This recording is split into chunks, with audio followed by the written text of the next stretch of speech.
So for our listeners, what is the prosperity operating system? I think we can program ourselves through our subconscious mind like we would a computer. And we're all programmed anyway, right? We're programmed from culture, from family, from what I call the data sphere. And so we grow up with these foundational beliefs. We have beliefs about how marriage and relationships should work, health and wellness. If we look at the world today, unfortunately, we have to say most of the people are programmed with limiting negative beliefs that are not serving them. So my work the goal of my work is I want to make the world prosperous.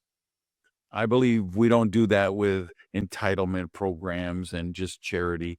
Charity is wonderful. I donate a lot of money to charity, but I think charity is the bandage to help us get the victim to a healthy place.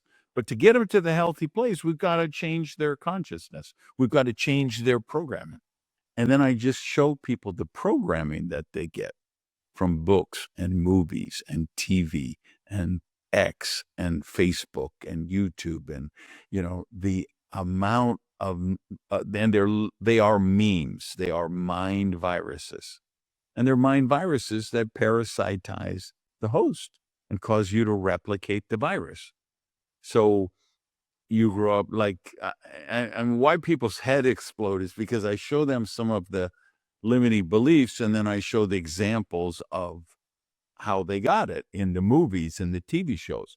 And I can take you from any generation, from baby boomer right up to the shows of today, and say, okay, let's look at how is wealth portrayed, how are rich people portrayed, how are relationships portrayed, religion, all of those things.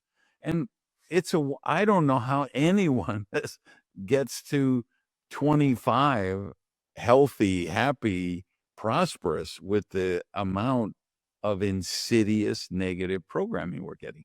And now for the alpha kids today who are on TikTok and Instagram at 12, 13, 14 years old, I fear for their future.